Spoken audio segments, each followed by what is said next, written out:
moment they saw her, the crowds began to cheer. Prince Charles had been here before. This was her first visit, much publicised in advance, and bringing 5,000 people to Andrews Air Force Base to see her. America greeting her with a welcoming hug. Prince Charles said, "Don't worry, she's coming down the line." Among the crowds is one special fan, 16-year-old Jonathan Lawler, blind and dying of a brain tumour and about to achieve his greatest ambition. His gift, a record he'd made himself.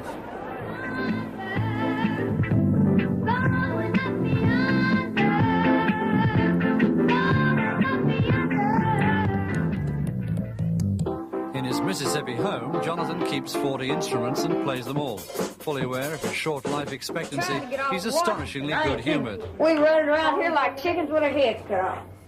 Nobody I would rather meet than her. So I said this would probably be my only chance, and I'm going to do it. I'm going to go for it.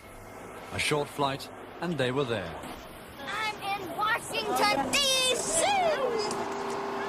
So they held hands. I stayed there holding her head the whole time she was there. And I figured I just had to let her go, you know, she had to go on or I wouldn't. I'm still in orbit. She went on. The blind boy left with his own picture of a beautiful princess firmly fixed in his mind. In the car park, an English picnic for American fans delighted to be here. But what did they think of the prince? Distinguished. But we're more used to him. She's new on the scene. She's a new kid on the block. But it's not every new kid on the block who has the president's personal helicopter waiting to whisk her into town for her first date. Washington looked up, and yes, there she was, flying overhead on the way to the most important address in town. At the White House, 200 pressmen waited impatiently. The crowds pushed against the distant fence as the cavalcade drove in. The First Lady could hardly wait, but the President wore a curious tartan jacket.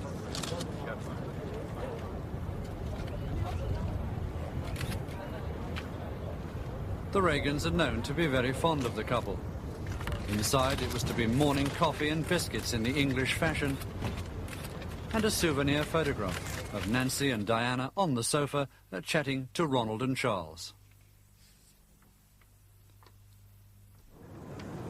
When those dreadful British burnt down the White House in 1814, the President moved here.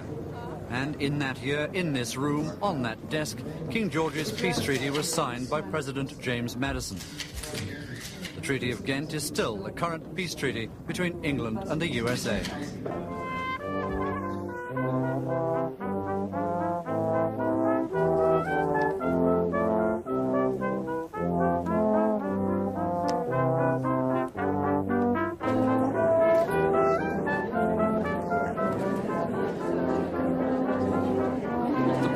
Meanwhile, was at the Washington home to meet with some of the old people who live there. The home has strong links with the British Embassy. The Princess has a special interest in the care of the elderly and chose to come here as one of her first American engagements. And of course, it's not every day a young princess can meet a very old British lady who can tell her exactly what Queen Victoria was like on official visits. Tisha Whitty, 95, met Victoria when she was a little girl in England in the last century. A presentation afterwards went well, except for the presentation. The old lady forgot to hand the gift over, leaving the princess standing alone and empty-handed. "Go and get it," someone shouted. So she did.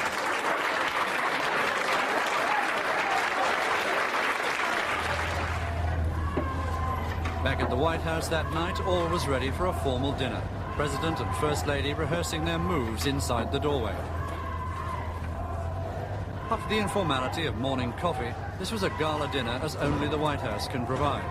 Immaculate Marine Guards on parade, the first couple standing outside on a cold night, eagerly greeting their British guests.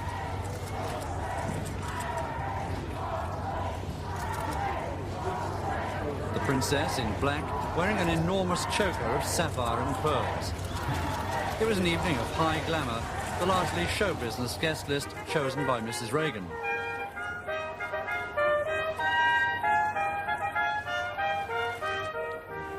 the First Lady of Jeans, Gloria Vanderbilt.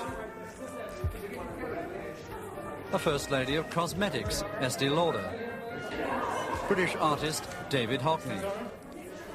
From Hollywood, Tom Selleck of Magnum PI. And a trio of potential dancing partners for the princess, like ballet star Mikhail Baryshnikov.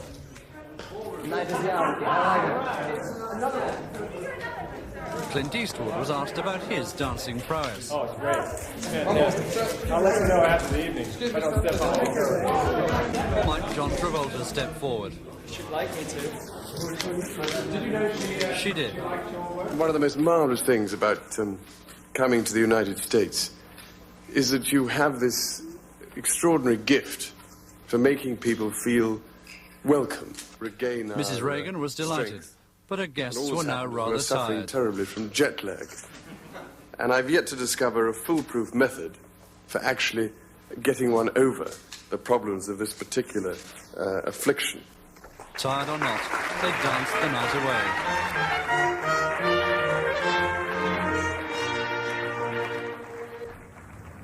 Washington Cathedral, the most English building in town, the couple here bright and early for morning service.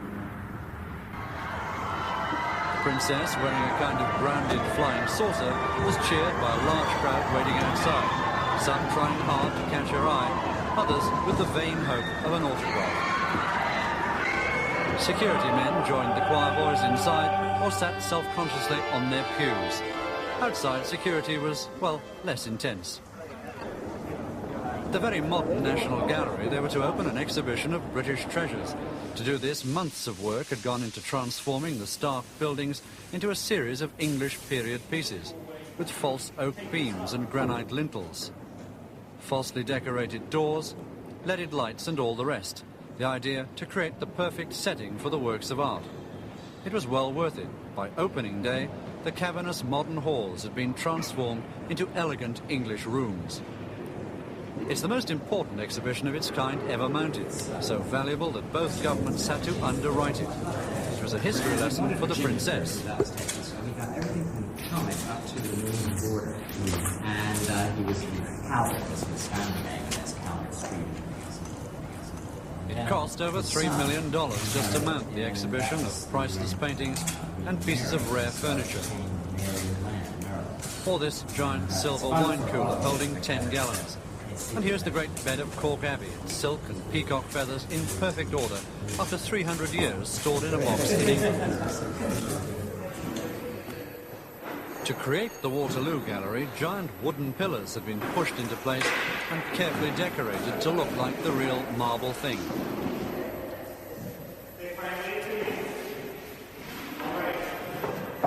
It was uncanny. When they'd finished and put in a false ceiling and other decorations, it looked real. The prince admired Canova's Three Graces, a buxom trio in white marble loaned by the Marquis of Tavistock from Woburn Abbey.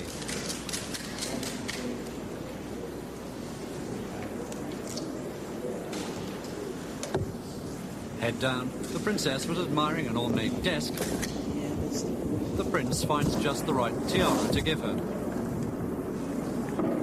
At his first press conference, he wanted to talk about the exhibition. They wanted to ask about her. Well, I'm not a glove puppet, so I can't answer for that, I'm afraid. But I think you enjoyed it, didn't you, Ronnie? Be an idiot if she didn't enjoy dancing with John Travolta, wouldn't she? How many of you managed to reply on behalf of your wives on these occasions? And then get beaten up afterwards for getting it wrong. Again, very much overwhelmed by the reaction. All right?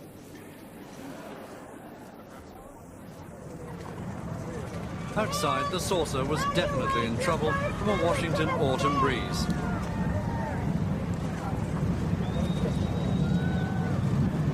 Despite her best efforts, it managed a brief flight before being brought firmly under control again. The royal home from home was the British Embassy. Now, this is where the royal couple will be staying.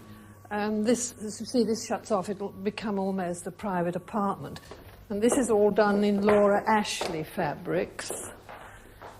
All was Did you see, perfection, is it- from the careful choice of china ornaments very, to the yes, selection of yes, books she's on the an bedside all-star table. and, A choice of great works degree by that she father had recently. or Then- Jilly Cooper. Oh yes, this picture of On the wall in the Montgomery study, during the war. General Montgomery, And painted it by was found President in London Eisenhower, by an avid Sunday Lord painter, it Cranberry, who was seems. the ambassador. And we're going to use the Minton and Wedgwood sets for the dinner. This is the Minton, which was designed, I think, for the coronation. It's very dramatic with the black coat of arms up there. And in here we have the silver vault. And you see the rest as well. That's a beautiful bow. That will be in front of the Queen's portrait in the hall with flowers in it. So often silver gets put in the vault and you can't use it, but we really do use this the whole time. It's a wonder it hasn't been polished away. If there's anything left, they're always polishing it. The silver sparkled, the china was gleaming. The specially ordered pink roses were all in place, the chandeliers were alight. The table was laid, and it was time for the hosts to greet their guests at the British Embassy dinner. Prince and Princess came to the door to personally welcome the Vice President and Mrs. Bush. After the glamour of the White House dinner, political Washington had come to call.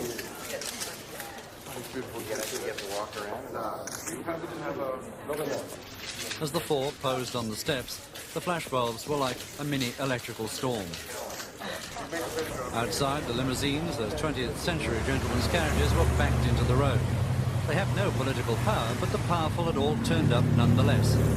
Secretary of State Schultz and his wife, only too happy to join a long queue stretching up the stairs to dinner.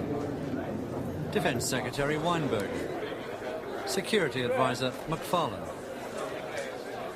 Presidential hopefuls like Senator Bob Dole and his wife Elizabeth. And Senator Gary Hart. Thank you.